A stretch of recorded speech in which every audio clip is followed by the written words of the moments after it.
Buku ini bercerita tentang dua sistem dalam pikiran kita. Sistem satu bekerja dengan cepat dan otomatis. Sistem dua bekerja dengan lambat dan butuh usaha. Sistem satu seperti teman yang spontan. Sistem dua seperti teman yang hati-hati. Sistem satu membantu kita membuat keputusan cepat. Sistem dua membantu kita memikirkan hal yang rumit. Kita sering menggunakan sistem satu tanpa sadar. Sistem dua jarang digunakan karena malas. Kedua sistem ini bekerja sama setiap hari. Kadang sistem satu membuat kesalahan. Sistem dua bisa memperbaiki kesalahan itu. Tapi sistem dua tidak selalu aktif. Penulis buku ini bernama Daniel Kahneman. Dia memenangkan hadiah Nobel untuk karyanya.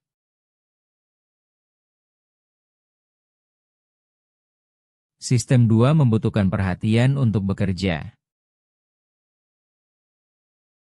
Perhatian kita terbatas dan kita hanya bisa fokus pada satu hal sulit pada satu waktu.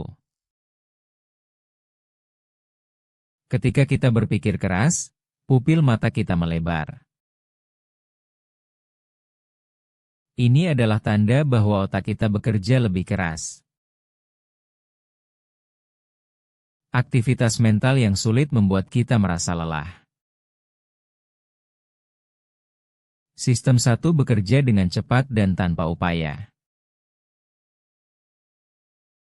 Sistem dua membutuhkan upaya dan konsentrasi. Kita sering malas menggunakan sistem dua karena membutuhkan energi. Ketika perhatian kita terganggu, kita lebih sering membuat kesalahan. Orang yang sedang melakukan tugas sulit tidak bisa melakukan tugas lain pada saat yang sama. Misalnya, kita tidak bisa menghitung dengan benar sambil mendengarkan berita. Sistem satu dan sistem dua saling bekerja sama, tetapi perhatian adalah sumber yang langka.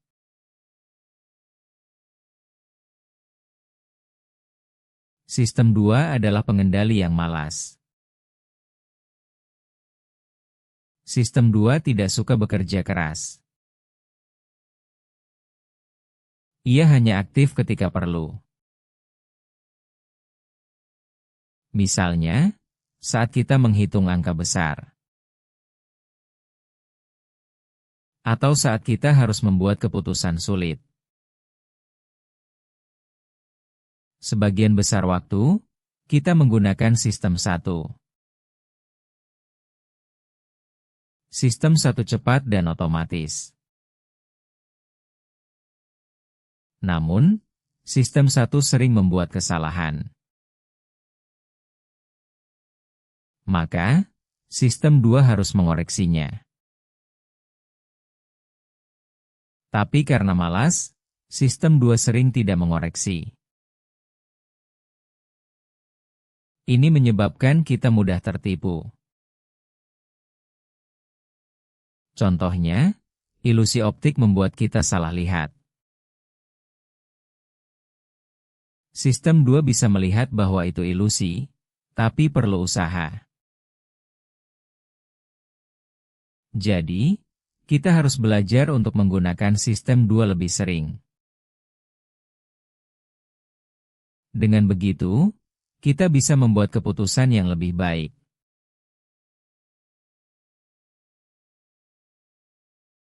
Pikiran kita seperti mesin yang menghubungkan ide-ide secara otomatis. Ketika kita mendengar satu kata, banyak ide lain muncul di pikiran. Contohnya, kata makan membuat kita memikirkan nasi atau lapar. Proses ini disebut asosiasi dan terjadi dengan cepat. Sistem satu kita adalah mesin asosiatif yang bekerja tanpa usaha. Hal ini membantu kita merespons dunia dengan cepat. Namun, kadang-kadang asosiasi membuat kita salah paham. Contoh priming. Jika kita melihat kata tua, kita mungkin berjalan lebih lambat. Hal ini terjadi tanpa kita sadari. Otak kita secara otomatis mengaktifkan ide-ide yang terkait. Mesin asosiatif juga menjelaskan mengapa kita mudah terpengaruh oleh lingkungan. Dengan memahami ini, kita bisa lebih waspada terhadap bias.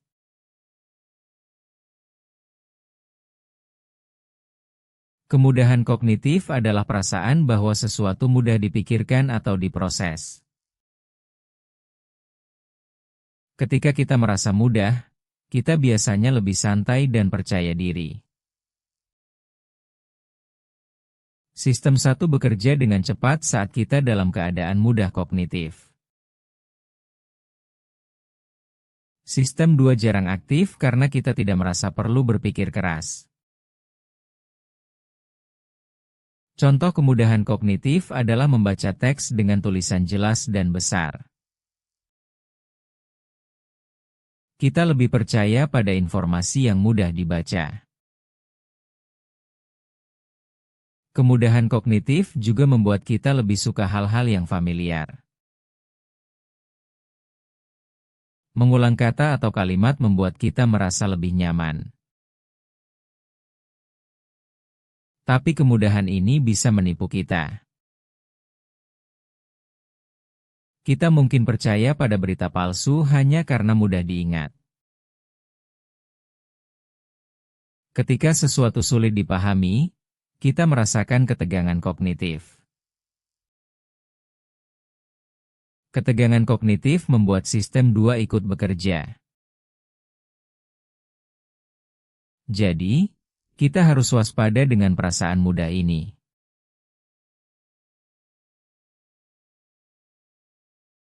Otak kita selalu membuat norma berdasarkan pengalaman sebelumnya. Norma adalah harapan tentang apa yang biasanya terjadi.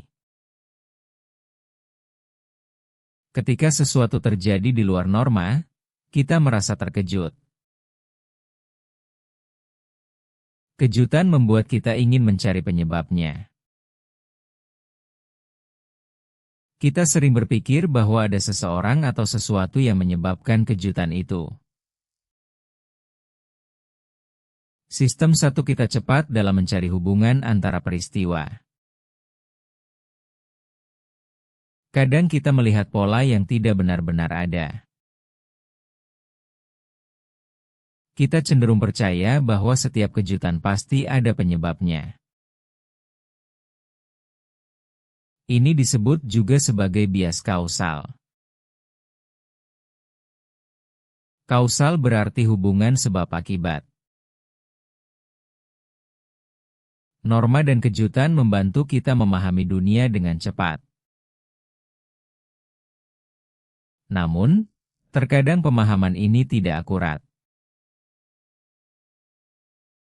Penting untuk memeriksa kembali apakah penyebab yang kita pikirkan itu benar. Dengan latihan, kita bisa lebih baik dalam membedakan pola nyata dan pola palsu.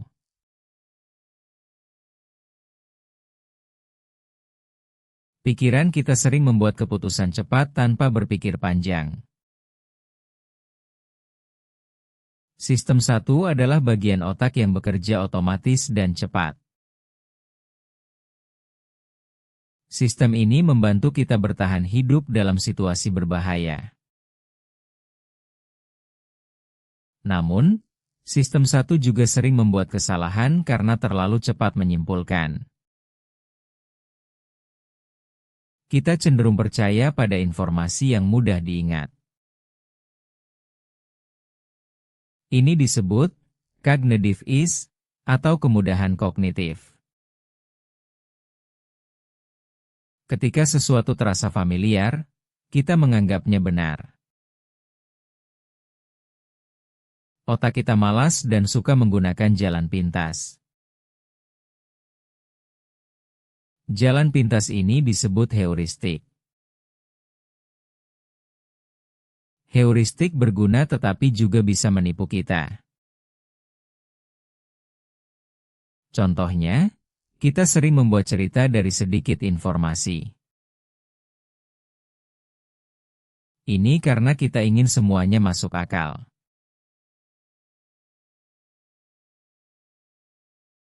Otak kita sering membuat penilaian dengan cepat tanpa kita sadari. Penilaian cepat ini berguna untuk situasi sehari-hari. Kadang penilaian kita salah karena kita hanya melihat satu sisi. Contohnya, jika kita sering mendengar berita tentang kecelakaan, kita pikir kecelakaan lebih sering terjadi. Ini disebut bias ketersediaan. Kita juga mudah terpengaruh oleh emosi saat membuat penilaian. Jika kita merasa senang, kita cenderung menilai sesuatu lebih positif. Jika kita sedang marah, penilaian kita jadi negatif. Otak kita juga suka mengganti pertanyaan sulit dengan pertanyaan mudah. Misalnya, daripada menilai apakah seseorang jujur, kita menilai apakah kita menyukainya. Cara ini membuat penilaian lebih cepat, tapi kurang akurat. Kita harus sadar bahwa penilaian cepat bisa menipu. Dengan berpikir lebih lambat, kita bisa memperbaiki penilaian. Kesimpulannya, penilaian dipengaruhi oleh pengalaman, emosi, dan kemudahan mengingat.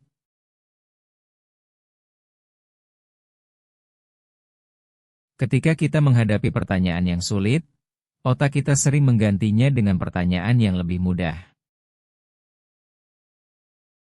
Kita tidak sadar bahwa kita menjawab pertanyaan yang berbeda.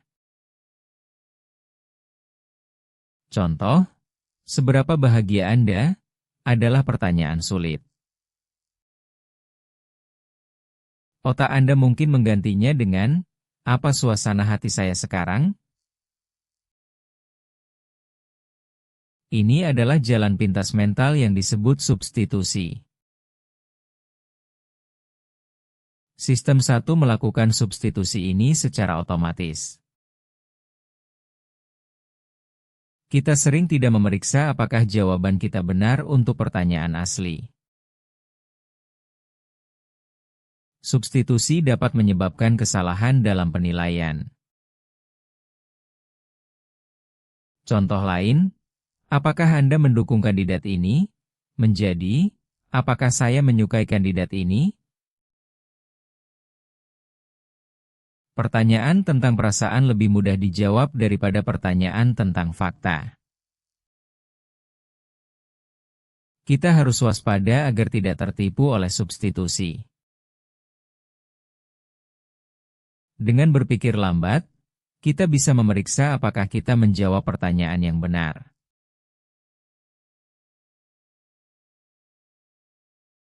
Orang sering percaya pada pola dari data yang sedikit. Mereka berpikir bahwa sampel kecil mewakili populasi besar. Ini disebut hukum bilangan kecil. Sebenarnya, sampel kecil sering tidak akurat. Kita perlu sampel besar untuk melihat gambaran nyata. Otak kita suka membuat kesimpulan cepat. Sistem 1 mengambil jalan pintas dengan informasi sedikit. Akibatnya, kita bisa salah paham tentang suatu peristiwa. Contohnya, jika seorang teman sembuh setelah minum obat, kita pikir obat itu pasti bekerja. Padahal mungkin faktor lain yang membantu. Hukum bilangan besar lebih bisa dipercaya. Statistik dari banyak data memberi hasil stabil. Kita harus sadar akan bias ini. Jangan percaya pada cerita dari satu contoh saja. Cari lebih banyak bukti sebelum membuat keputusan.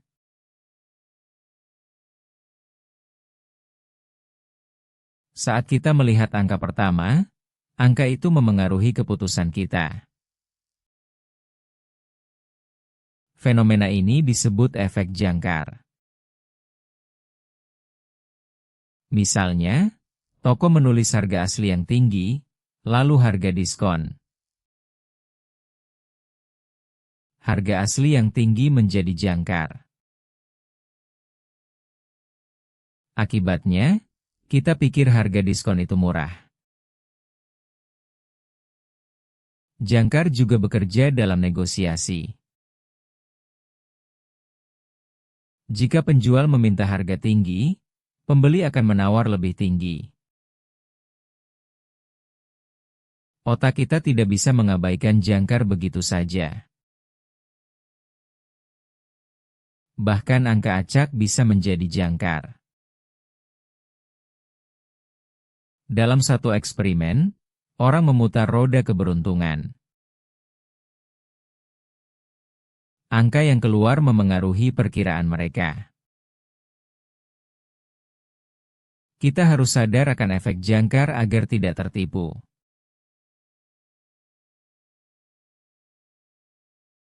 Kita sering menilai sesuatu berdasarkan seberapa mudah kita ingat contohnya. Ini disebut heuristik ketersediaan.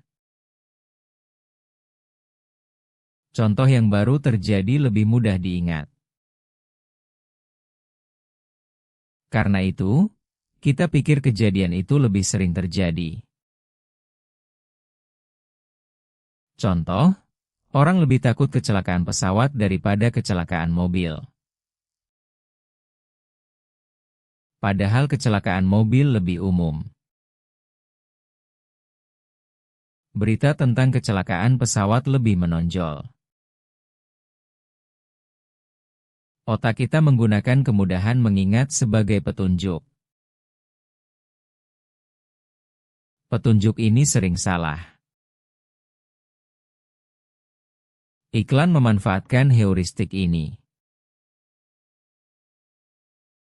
Dengan mengulang pesan, kita pikir produk itu bagus. Ketersediaan juga dipengaruhi oleh emosi. Peristiwa yang membuat kita takut lebih mudah diingat. Kita harus sadar akan bias ini. Gunakan data, bukan hanya ingatan.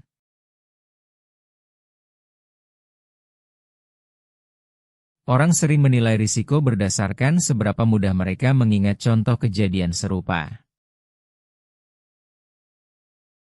Ini disebut heuristik ketersediaan. Jika suatu peristiwa mudah diingat, kita pikir itu lebih sering terjadi. Misalnya, setelah melihat berita kecelakaan pesawat, orang mungkin takut terbang. Emosi juga memengaruhi cara kita berpikir tentang risiko.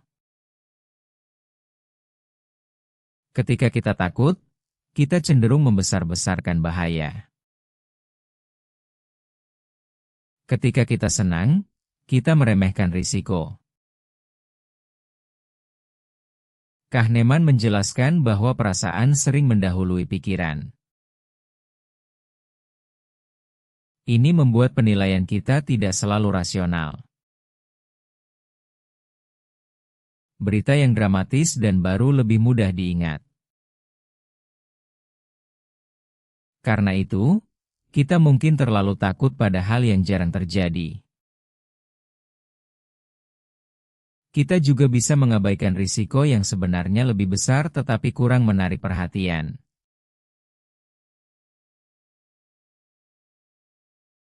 Tom Wei adalah seorang mahasiswa yang dideskripsikan sebagai orang yang rapi, teratur, dan suka menyendiri. Dalam sebuah eksperimen, orang diminta menebak jurusan Tom Wei, teknik komputer atau humaniora. Banyak orang memilih teknik komputer karena Tom cocok dengan gambaran seorang insinyur komputer. Namun, mereka mengabaikan informasi tentang jumlah mahasiswa di setiap jurusan. Sebenarnya, jumlah mahasiswa humaniora jauh lebih besar daripada teknik komputer. Karena itu, secara statistik, kemungkinan Tom adalah mahasiswa humaniora lebih tinggi. Tapi kebanyakan orang tidak menggunakan informasi dasar, base rate, ini. Mereka hanya menggunakan seberapa cocok deskripsi Tom dengan stereotip jurusan. Ini disebut heuristik representatif, membuat keputusan berdasarkan kesamaan. Heuristik ini sering berguna, tetapi bisa menyebabkan kesalahan sistematis. Kesalahan ini disebut pengabaian informasi dasar atau base rate neglect. Kahneman menunjukkan bahwa kita cenderung mengabaikan probabilitas dasar saat ada informasi spesifik. Contoh Tom Wei membantu kita memahami bagaimana pikiran kita bekerja.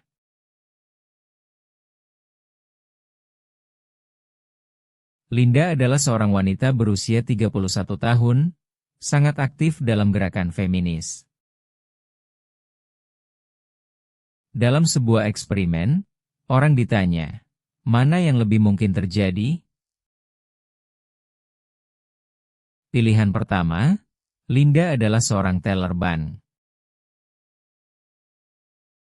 Pilihan kedua, Linda adalah seorang teller ban dan seorang feminis. Kebanyakan orang memilih pilihan kedua. Ini salah secara logika. Dua hal bersama selalu lebih kecil kemungkinannya daripada satu hal saja.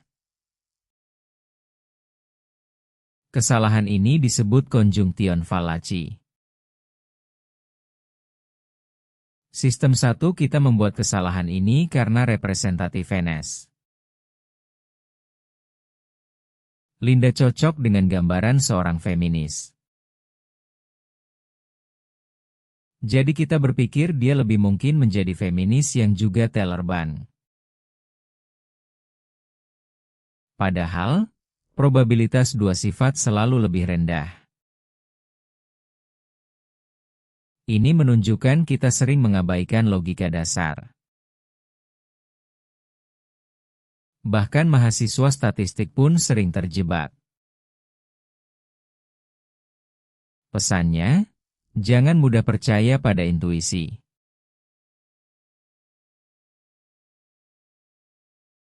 Orang sering lebih percaya pada cerita daripada pada angka statistik. Ini karena pikiran kita suka mencari sebab akibat. Contohnya, ada seorang mahasiswa bernama Tom. Tom digambarkan sebagai orang yang rapi dan suka detail. Banyak orang menduga Tom adalah mahasiswa ilmu komputer. Mereka tidak memperhatikan bahwa jumlah mahasiswa ilmu komputer lebih sedikit. Padahal, secara statistik, Tom lebih mungkin menjadi mahasiswa humaniora. Orang mengabaikan informasi tentang jumlah, base rate, karena cerita lebih menarik. Sistem 1 kita cepat membuat kesimpulan berdasarkan cerita. Sistem 2 seharusnya memeriksa data statistik, tapi malas. Akibatnya, kita sering membuat keputusan yang salah. Penting untuk mengingat bahwa statistik memberikan informasi berharga. Jangan hanya percaya pada cerita yang menarik. Gunakan akal sehat dan data untuk mengambil keputusan.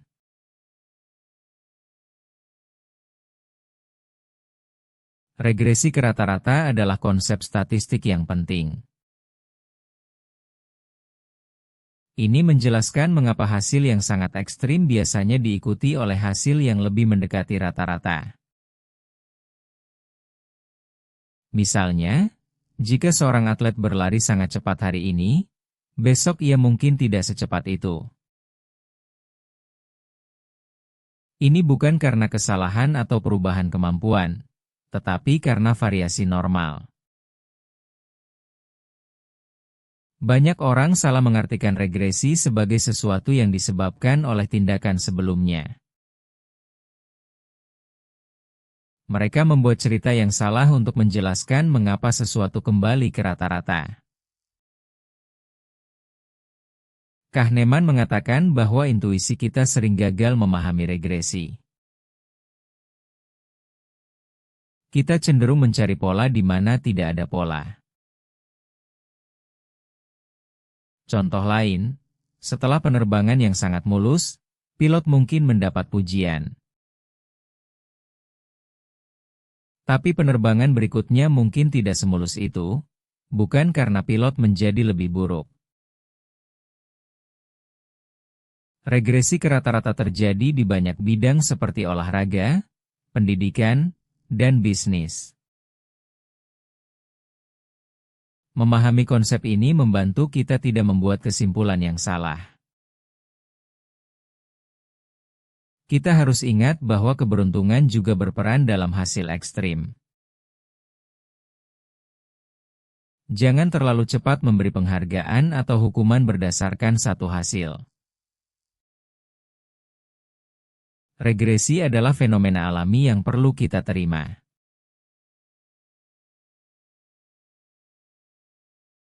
Prediksi intuitif seringkali terlalu percaya diri. Kita membuat prediksi berdasarkan informasi yang sedikit. Informasi yang sedikit itu membuat prediksi kita tidak akurat. Kita juga sering mengabaikan angka dasar atau base rate. Base rate adalah informasi umum tentang kemungkinan sesuatu terjadi. Contohnya, jika kebanyakan orang sukses adalah pekerja keras, kita harus ingat itu. Tapi prediksi intuitif lebih suka pada cerita yang menarik. Kita lupa bahwa kejadian langka bisa terjadi karena kebetulan. Untuk menjinakkan prediksi, kita harus menggunakan aturan sederhana. Salah satu aturan adalah memperkirakan nilai rata-rata lalu menyesuaikannya. Penyesuaian ini harus kecil agar tidak terlalu ekstrim. Dengan cara ini, prediksi kita menjadi lebih realistis.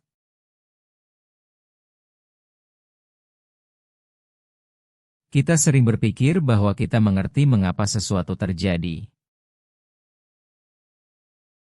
Padahal, pemahaman kita hanya berdasarkan cerita yang kita buat sendiri. Otak kita suka membuat cerita dari informasi yang sedikit. Cerita ini membuat kita merasa tahu lebih banyak daripada yang sebenarnya. Fenomena ini disebut ilusi pemahaman. Setelah suatu peristiwa terjadi, kita mudah menjelaskannya. Ini disebut bias setelah kejadian atau hindsight bias. Kita pikir kita sudah tahu sebelumnya bahwa hal itu akan terjadi. Padahal, pengetahuan kita sebelum kejadian tidak sejelas itu. Cerita yang kita buat setelah kejadian terlihat sangat masuk akal. Tapi cerita itu sering salah karena kita lupa informasi yang tidak cocok. Ilusi pemahaman membuat kita terlalu percaya diri terhadap masa lalu. Kita harus ingat bahwa banyak hal terjadi karena kebetulan. Dengan begitu, kita bisa lebih hati-hati dalam menilai orang lain.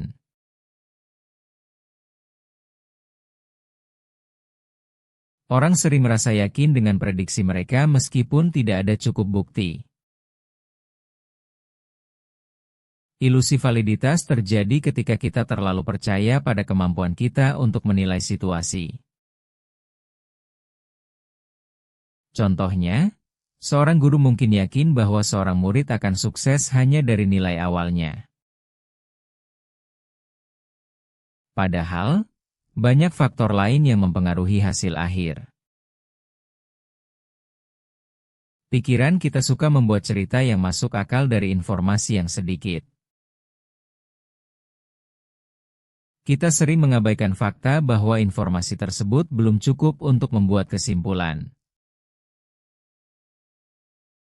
Ilusi ini kuat terutama dalam dunia kerja dan investasi. Banyak manajer merasa yakin dengan pilihan mereka, tetapi hasilnya sering tidak sesuai harapan. Ilusi validitas membuat kita sulit belajar dari kesalahan. Kita terus percaya bahwa kita benar, meskipun bukti berkata lain. Bahkan angka acak bisa menjadi jangkar. Kita juga perlu mengakui bahwa ada ketidakpastian dalam setiap keputusan. Dengan begitu, kita bisa membuat prediksi yang lebih realistis.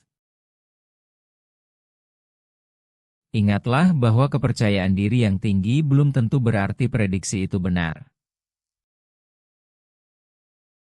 Ilusi validitas mengingatkan kita untuk rendah hati dalam menilai masa depan.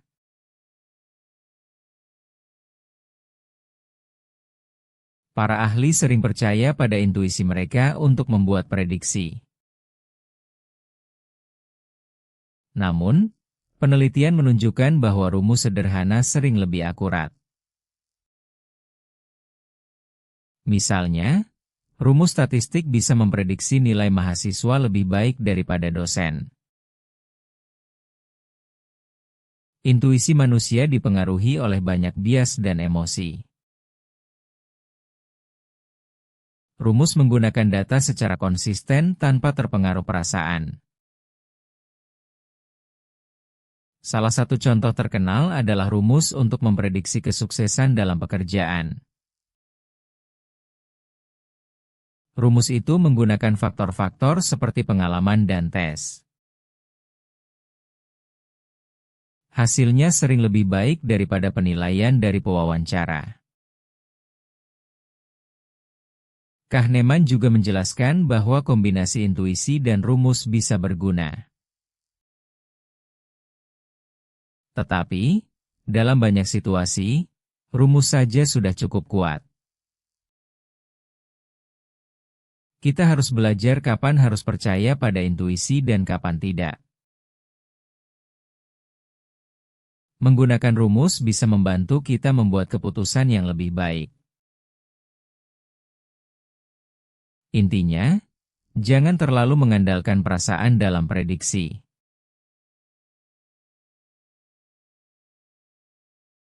Intuisi ahli bisa dipercaya dalam kondisi tertentu. Lingkungan yang teratur sangat penting untuk intuisi yang akurat. Contohnya, seorang dokter yang berpengalaman bisa mendiagnosis penyakit dengan cepat. Dokter itu belajar dari umpan balik langsung setelah membuat diagnosis. Jika lingkungan tidak teratur, intuisi sering salah. Misalnya, seorang peramal saham tidak bisa mengandalkan intuisinya. Pasar saham terlalu acak untuk intuisi yang andal. Ahli yang mendapat latihan panjang dalam bidang stabil bisa dipercaya. Mereka mengembangkan aturan cepat di dalam pikiran mereka. Tapi ahli juga bisa membuat kesalahan besar karena terlalu percaya diri. Sistem 1 kita cepat tetapi kadang bias. Sistem 2 perlu memeriksa intuisi jika ada keraguan. Jadi, percaya pada intuisi hanya jika Anda punya banyak pengalaman dan umpan balik. Buku ini mengajarkan kita untuk waspada terhadap intuisi yang terlalu cepat. Intuisi yang baik lahir dari latihan dan lingkungan yang mendukung.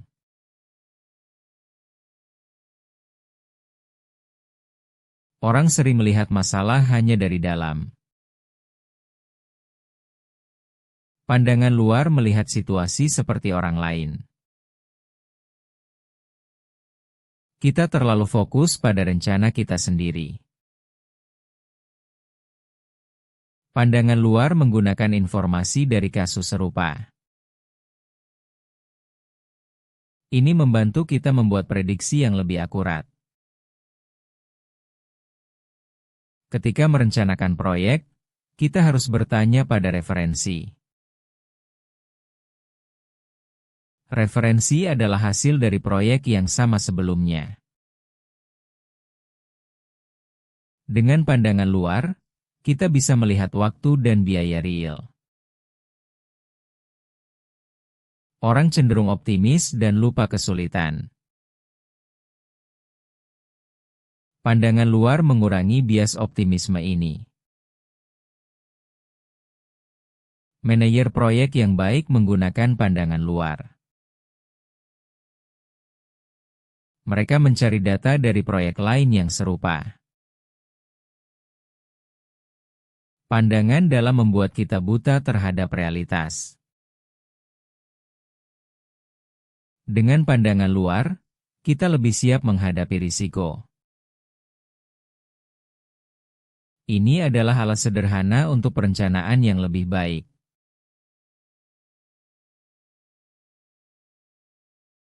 Banyak pemimpin bisnis sangat percaya diri. Mereka sering meremehkan risiko. Optimisme berlebihan membuat mereka mengambil risiko besar. Kahneman menyebut ini sebagai bias optimisme. Bias ini membantu ekonomi kapitalis tumbuh. Tanpa optimisme berlebihan, banyak bisnis tidak akan dimulai. Pengusaha sering menolak fakta yang tidak optimis. Mereka fokus pada kesuksesan masa depan. Kegagalan sering diabaikan atau dilupakan. Inilah mengapa banyak startup baru muncul. Tetapi, banyak juga yang gagal. Kahneman mengatakan bahwa kesuksesan jarang menjadi bukti perencanaan yang baik. Keberuntungan juga memainkan peran besar. Namun, optimisme tetap menjadi mesin kapitalisme. Tanpa optimisme, inovasi dan pertumbuhan akan terhenti.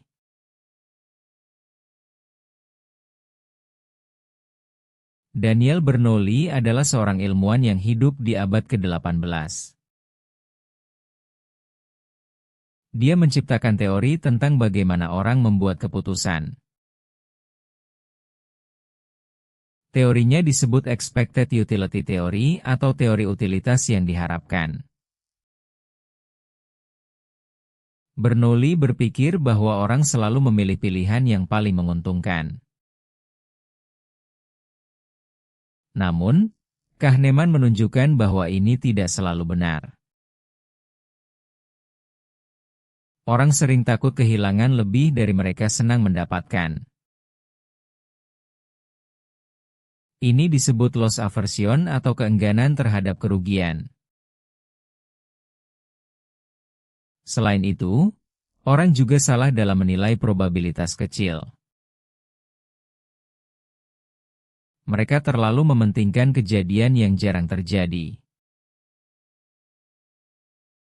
Ini membuat mereka membuat keputusan yang tidak rasional. Teori Bernoulli tidak bisa menjelaskan perilaku ini. Kahneman mengoreksi kesalahan Bernoulli dengan teori prospek. Teori prospek lebih akurat dalam meramalkan pilihan manusia. Kesimpulannya, manusia tidak selalu rasional seperti yang dikira Bernoulli. Emosi dan bias mempengaruhi keputusan kita setiap hari.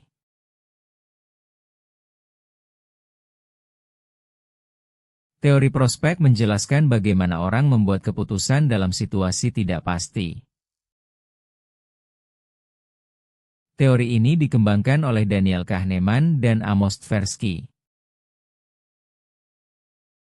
Mereka menemukan bahwa orang tidak selalu rasional dalam mengambil risiko. Kehilangan terasa lebih menyakitkan daripada keuntungan yang sama besarnya. Ini disebut aversion terhadap kehilangan atau loss aversion. Orang cenderung menghindari risiko ketika mereka berpikir tentang keuntungan. Sebaliknya, mereka mencari risiko ketika mereka menghadapi kerugian. Keputusan tergantung pada titik referensi, bukan hasil akhir saja.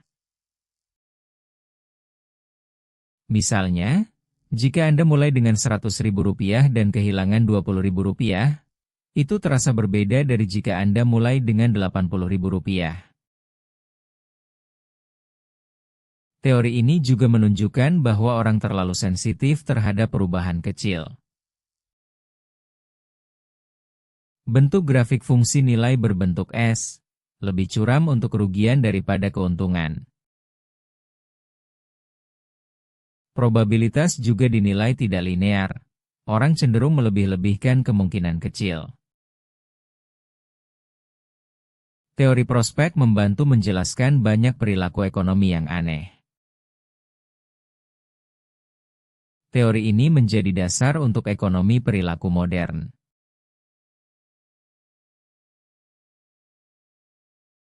Efek kepemilikan adalah ketika kita memberi nilai lebih pada barang yang kita miliki.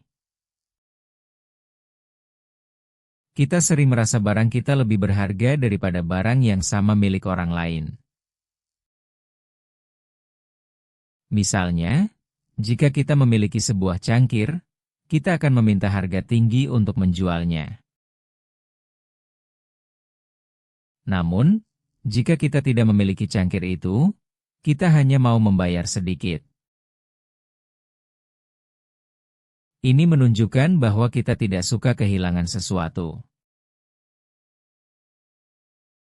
Kehilangan terasa lebih menyakitkan daripada keuntungan yang sama besarnya. Kahneman menyebut ini sebagai rasa enggan rugi. Efek kepemilikan membuat kita sulit menukar barang. Kita terlalu terikat pada apa yang kita miliki. Dalam eksperimen, orang yang mendapat cangkir tidak mau menukarnya dengan pena. Sebaliknya, orang yang mendapat pena merasa penanya lebih berharga. Ini terjadi karena kita cepat merasa memiliki sesuatu. Efek ini penting dalam dunia bisnis dan kebijakan. Kita harus sadar bahwa perasaan memiliki bisa memengaruhi keputusan kita.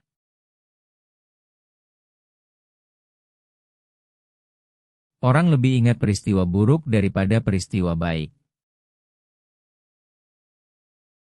Perasaan kehilangan lebih kuat daripada perasaan senang. Otak kita memberi perhatian lebih kepada ancaman. Ini membantu nenek moyang kita bertahan hidup. Berita buruk menyebar lebih cepat daripada berita baik. Kritik lebih mempengaruhi kita daripada pujian. Satu pengalaman buruk bisa merusak banyak pengalaman baik. Kita lebih takut kehilangan uang daripada senang mendapat uang. Sifat ini disebut bias negativitas. Bias ini membuat kita waspada terhadap bahaya. Namun kadang membuat kita terlalu khawatir. Kita perlu menyeimbangkan antara risiko dan kesempatan.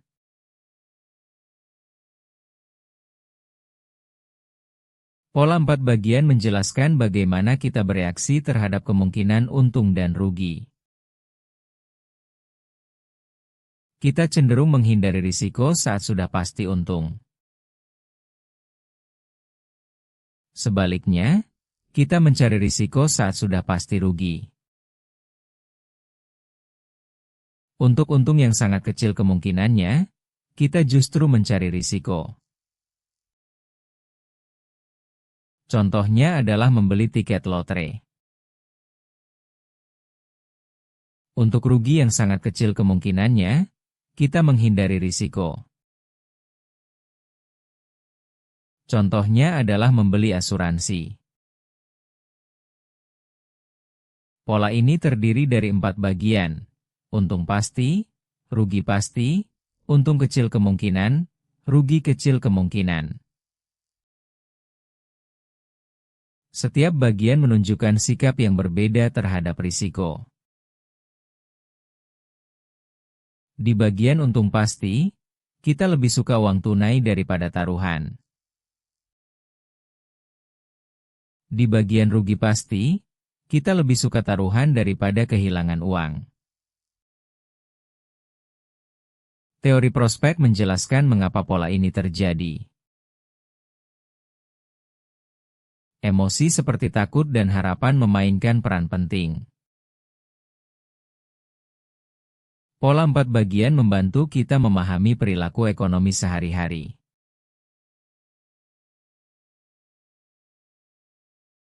Manusia sering takut pada peristiwa langka, seperti kecelakaan pesawat.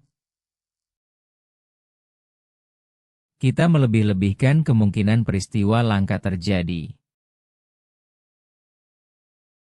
Pikiran kita menggunakan contoh yang mudah diingat untuk menilai risiko.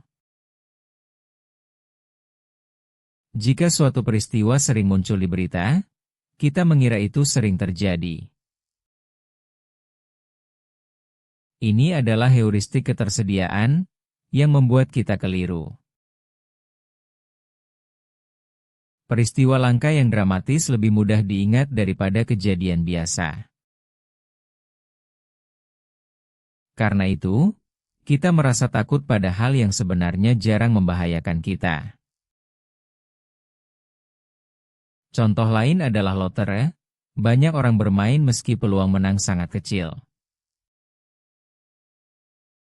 Mereka membayangkan kemenangan besar, bukan kemungkinan kecilnya. Sistem 1 kita bereaksi cepat terhadap ancaman yang jarang, tanpa berpikir panjang. Sistem 2 harus membantu kita melihat fakta dengan tenang. Namun, ketika emosi kuat, kita sering mengabaikan statistik. Kita juga lebih peduli pada peristiwa yang baru terjadi daripada yang lama. Ini membuat kita salah dalam memperkirakan bahaya di masa depan. Menyadari bias ini membantu kita membuat keputusan yang lebih baik.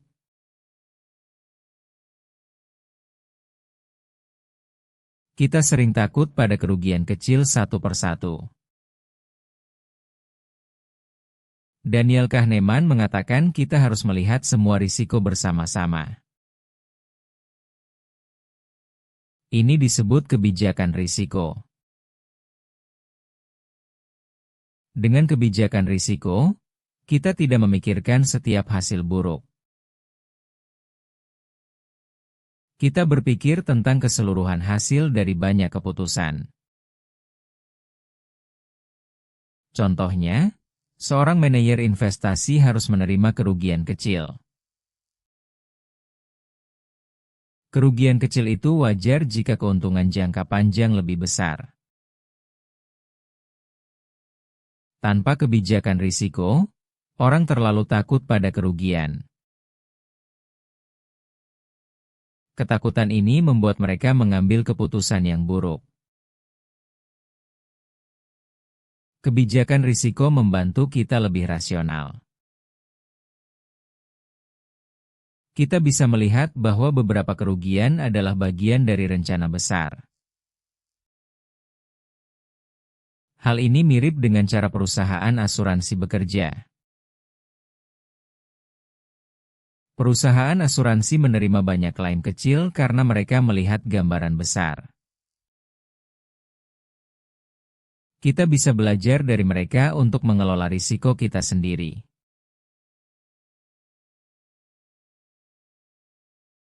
Kita sering mencatat skor dalam hidup kita. Skor ini adalah perasaan senang atau tidak senang.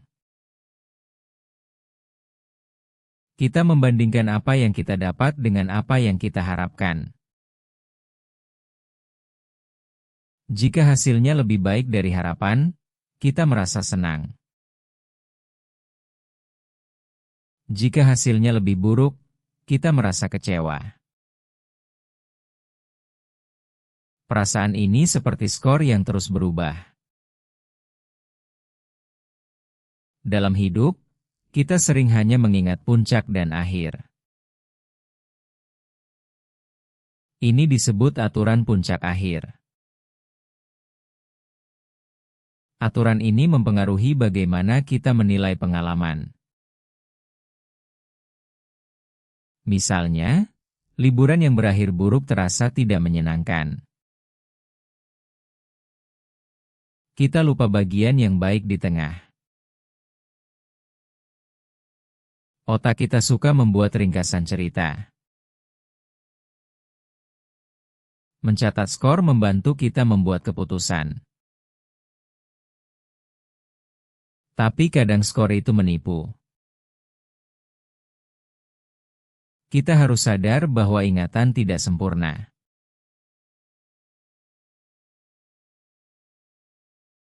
Kita sering melihat hal yang sama dengan cara yang berbeda. Perubahan kecil dalam cara kita melihat sesuatu dapat mengubah keputusan kita. Ini disebut efek pembalikan. Contohnya, kita bereaksi berbeda terhadap keuntungan dan kerugian. Ketika kita membingkai sesuatu sebagai keuntungan, kita lebih hati-hati. Ketika kita membingkai hal yang sama sebagai kerugian, kita mengambil risiko lebih besar. Perubahan kata-kata saja bisa membalikkan pilihan kita. Efek ini terjadi karena sistem satu kita bekerja cepat dan emosional. Sistem dua lambat dan logis, tetapi sering malas. Kita bisa belajar untuk menyadari pembalikan ini. Dengan berpikir lebih hati-hati, kita membuat pilihan yang lebih baik. Memahami pembalikan membantu kita tidak tertipu oleh kata-kata.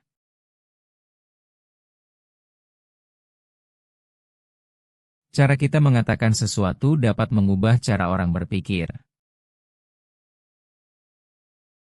Bingkai adalah kata-kata yang kita gunakan untuk menjelaskan suatu situasi.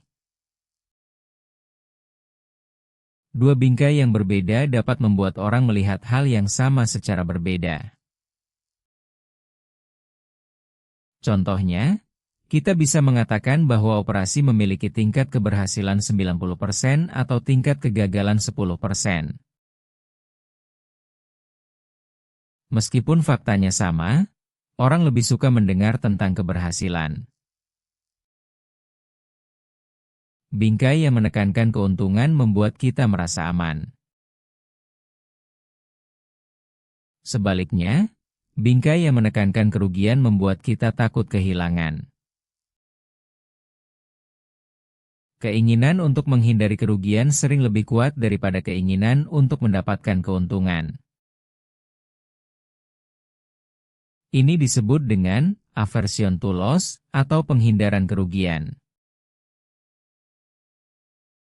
Dalam kehidupan nyata, kita harus sadar bagaimana bingkai mempengaruhi pilihan kita. Tidak ada realitas yang benar-benar netral. Setiap informasi datang dengan bingkai tertentu.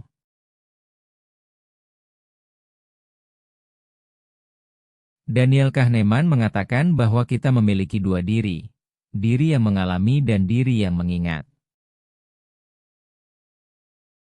Diri yang mengalami hidup di saat ini.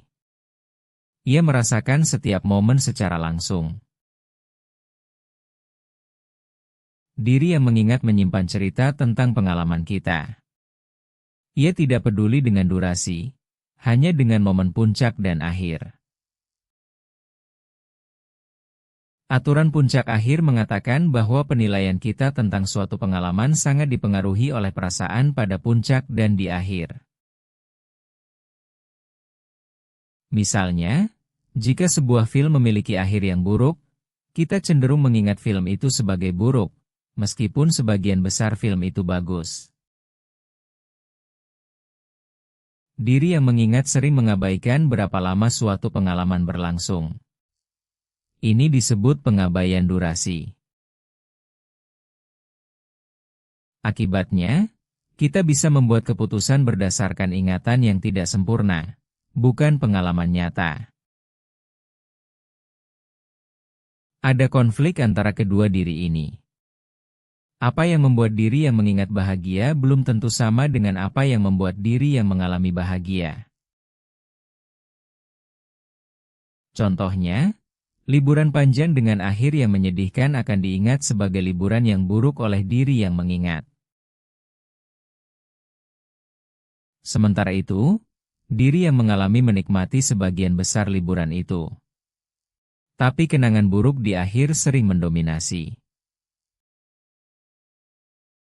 Pemahaman tentang dua diri ini membantu kita mengerti mengapa orang terkadang memilih pengalaman yang aneh. Mereka ingin cerita yang baik, bukan momen yang baik. Kesimpulannya, untuk membuat keputusan yang lebih baik, kita harus mempertimbangkan baik diri yang mengalami maupun diri yang mengingat.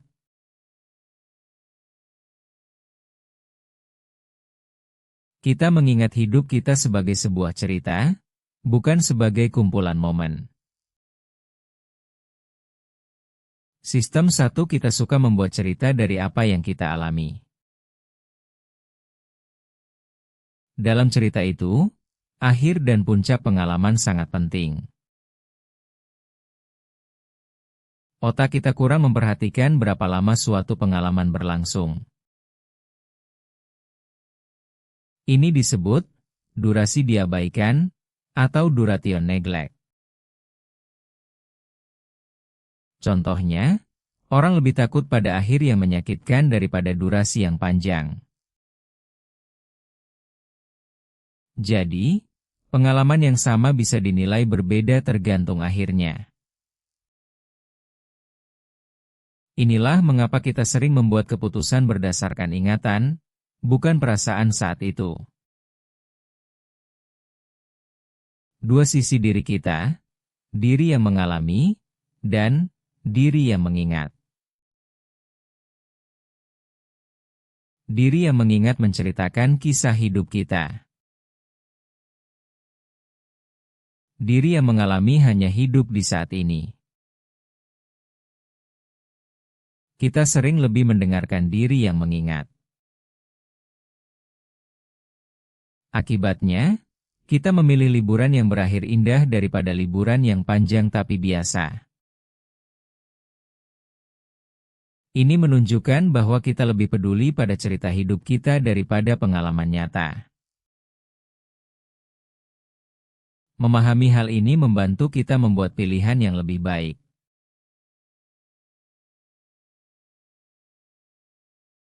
Dalam bab ini, Kahneman membedakan antara dua jenis kesejahteraan, yang dialami dan yang diingat. Kesejahteraan yang dialami adalah bagaimana perasaan kita pada saat ini.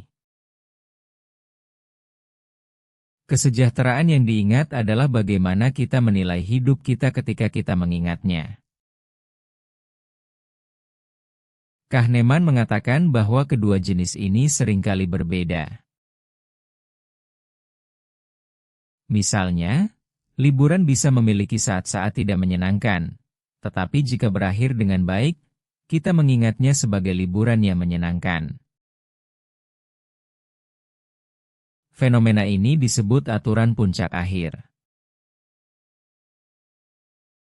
Aturan puncak akhir berarti penilaian kita tentang suatu pengalaman sangat dipengaruhi oleh momen paling intens dan bagaimana pengalaman itu berakhir. Kahneman juga membahas ilusi fokus. Ilusi fokus terjadi ketika kita terlalu fokus pada satu aspek kehidupan dan melupakan yang lain. Contohnya, orang mengira uang membuat mereka lebih bahagia, tetapi uang hanya sedikit mempengaruhi kebahagiaan sehari-hari. Kita sering salah mengingat perasaan kita di masa lalu. Oleh karena itu, kesejahteraan yang dialami lebih akurat untuk mengukur kehidupan yang baik. Kahneman menyarankan kita untuk lebih memperhatikan momen saat ini. Dengan begitu, kita bisa membuat keputusan yang lebih baik tentang hidup kita.